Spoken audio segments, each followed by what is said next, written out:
It's story time. மற்றவங்களை ஏமாத்தணும் அப்படின்னு நினைச்ச ஒரு காட்டுக்கோழிக்கு என்ன நடந்துச்சுன்னு இந்த கதையில பார்க்கலாம். இது வரைக்கும் நம்ம சேனலுக்கு சப்ஸ்கிரைப் பண்ணலைன்னா உடனே சப்ஸ்கிரைப் பண்ணி பக்கத்தில் இருக்கிற பெல் பட்டனை கிளிக் பண்ணுங்க. ஸ்டோரி டைம் தமிழ் சேனலுக்காக உங்களுடன் ரவிசங்கர் பாலச்சந்திரன். கதையை கேட்கலாம் வாங்க. முன்ன ஒரு காலத்துல கோழி எல்லாம் காட்டு பறவையா காட்டுல தான் வாழ்ந்துகிட்டு இருந்துச்சு. அப்போ ஒரு தடவை காட்டுல சிங்கராஜாவுக்கு பிறந்த நாள் வந்துச்சு. சிங்கராஜாவோட பிறந்த நாள் அன்னைக்கு யார் பெரிய முட்டைய கொண்டு வந்து சிங்கராஜா கிட்ட காட்டுறாங்களோ அவங்களுக்கு சிறந்த பரிசு கொடுப்போம் அப்படின்னு காட்டுல அறிவிச்சிருந்தாங்க. அதனால அந்த காட்டுல இருந்த குருவி, காக்கா, கோழி, கழுகு எல்லாமே நல்லா தின்னு தின்னு தின்னு கொழுத்து போய் தான் பெரிய முட்டைய போட்டு அதை சிங்கராஜா கிட்ட கொண்டு போய் காட்டி பெரிய பரிசு வாங்கணும் அப்படின்னு நினைச்சிச்சு. மற்ற எல்லா காட்டு பறவையையும் விட கோழிக்கு எப்படியாவது அந்த பரிசை தான் வாங்கணும் அப்படின்னு ரொம்ப ஆசையா இருந்துச்சு. ஆனா எவ்வளோ பெரிய முட்டை போட்டாலும் கோழிக்கு அதை காட்டி பரிசு வாங்க முடியும் அப்படிங்கிற நம்பிக்கையே வரல. கண்டிப்பா இதை விட பெரிய முட்டைய வேற யாராவது கொண்டு வந்து சிங்கராஜா கிட்ட காட்டி பரிசை வேற யாரோ வாங்க போறாங்க அப்படிங்கிற மாதிரி தான் அது நினைச்சிச்சு. அந்த காட்டுலயே கரடி தான் புத்திசாலி அப்படிங்கறதுனால தான் போட்ட முட்டைய எடுத்துக்கிட்டு கரடிய பாக்கிறதுக்காக அந்த கோழி கிளம்பி போச்சு. கரடி கிட்ட தன்னோட முட்டைய காட்டி இந்த முட்டைய எப்படியாவது இன்னும் பெருசாக்க முடியுமா, அதுக்கு ஏதாவது யோசனை இருக்கா அப்படின்னு கரடி கிட்ட கேட்டுச்சு.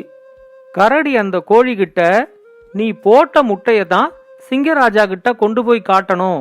உன்னோட முட்டைய செயற்கையா பெருசாக்கி கொண்டு போய் காட்டுறது போட்டியோட விதிக்கு சரியா வராது. அது மத்தவங்களை ஏமாத்துற மாதிரி. அதனால நீ இந்த முட்டைய அப்படியே எடுத்துக்கிட்டு போ. இதை விட வேற எந்த பெரிய முட்டையும் வரலன்னா கண்டிப்பா பரிசு உனக்கு தான் கிடைக்கும். முட்டைய செயற்கையா பெருசாக்குற மாதிரியான ஏமாற்று செயல்களுக்கெல்லாம் நான் துணை போக மாட்டேன் அப்படின்னு சொல்லிருச்சு. இனிமே இந்த கரடியை நம்பி ஒரு பயனும் இல்ல அப்படின்னு யோசிச்சுக்கிட்டே அந்த கோழி நடந்து வந்துகிட்டு இருந்துச்சு. எதிரில் ஒரு நரி நடந்து வர்றத பார்த்த உடனே கரடி மாதிரியே நரியும் காட்டுல புத்திசாலி தானே, அதோட கரடிக்கு இல்லாத தந்திரம் எல்லாம் கூட நரிக்கு நிறைய தெரியும்.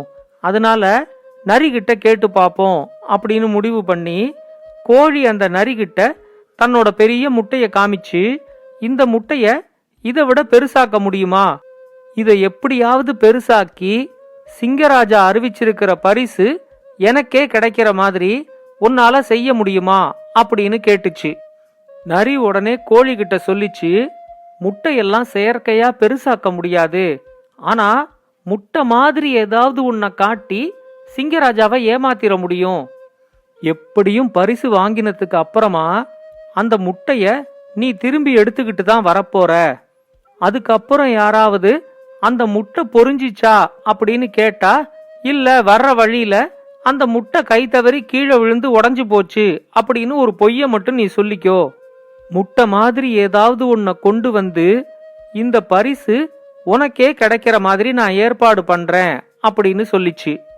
அந்த கோழியும் எப்படியாவது தனக்கு பரிசு வந்தா போதும் அப்படின்னு நினைச்சு நரியோட திட்டத்துக்கு ஒத்துக்குச்சு. அடுத்த 2-3 நாளும் அந்த காட்டை சுத்தி இருக்கிற பகுதிகளில் நரி முட்டை மாதிரி ஏதாவது ஒன்று கிடைக்குதா அப்படின்னு தேட ஆரம்பிச்சிச்சு. அப்போ பக்கத்துல இருக்கிற ஒரு ஊர்ல சின்ன பசங்கள்லாம் ஃபுட்பாலை வச்சு விளையாடிக்கிட்டு இருக்கிறத அது பார்த்துச்சு. முட்டை மாதிரி இருக்கிற இந்த ஃபுட்பாலை முட்டைன்னு சொல்லி ஏமாத்த முடியும் அப்படிங்கிற நம்பிக்கை நரிக்கு வந்துச்சு. அந்த நம்பிக்கை வந்த உடனே நரி அந்த சின்ன பசங்கள்லாம் விளையாடிக்கிட்டு இருக்கிற இடத்துக்கு போய் அந்த பசங்களெல்லாம் கடிக்கிற மாதிரி பயமுறுத்தி அங்கேருந்து துரத்தி விட்டுச்சு. அந்த பசங்க எல்லாம் திடீர்னு நரிய பார்த்த உடனே ரொம்ப பயந்து போய் அந்த ஃபுட்பாலை அங்கேயே போட்டுட்டு அங்கேருந்து ஓடிட்டாங்க. நரி அந்த ஃபுட்பாலை மெதுவா உருட்டிக்கிட்டே காட்டு பகுதிக்குள்ள வந்துச்சு.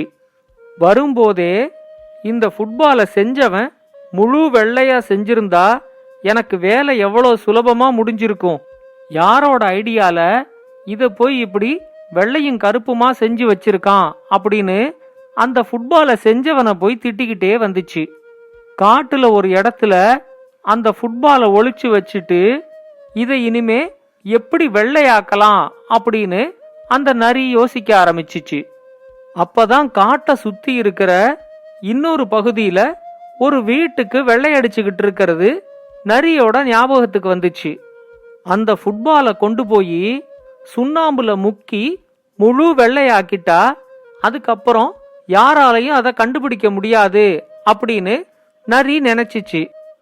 எப்படியும் இந்த போட்டியில தன்னால கலந்துக்க முடியாது, அப்படியே மாட்டிக்கிட்டா கூட அந்த கோழி தானே மாட்டிக்கும், அதனால இந்த முயற்சியை செஞ்சுதான் பாப்போமே அப்படின்னு நரிக்கு நல்ல தைரியம் வந்துச்சு. ராத்திரி வேளையில யாரும் பார்க்காதப்போ மெதுவா அந்த ஃபுட்பாலை உருட்டிக்கிட்டு அந்த வெள்ளை அடிக்கிற வீட்டுக்கிட்ட அந்த நரி வந்துச்சு. அங்க இருக்கிற சுண்ணாம்பு தொட்டிக்குள்ள அந்த ஃபுட்பாலை முக்கி முழு வெள்ளையா மாத்திச்சு. ஃபுட்பால் நல்லா காஞ்சதும் அதை ஜாக்கிரதையா எடுத்துக்கிட்டு போய் கோழி கிட்ட கொண்டு சேர்த்துச்சு. முதல்ல கோழி கூட எங்கேந்தோ ஒரு முட்டைய இந்த நரி திருடிக்கிட்டு வந்திருக்கு அப்படிங்கிற மாதிரி தான் நினைச்சிச்சு. யாரு போட்ட முட்டை இது, இவ்வளோ பெருசா இருக்கே அப்படின்னு ரொம்ப ஆச்சரியத்தோட நரி கிட்ட கேட்டுச்சு. நரி சொல்லிச்சு, இது முட்டையெல்லாம் இல்ல, இது ஒரு ஃபுட்பால்.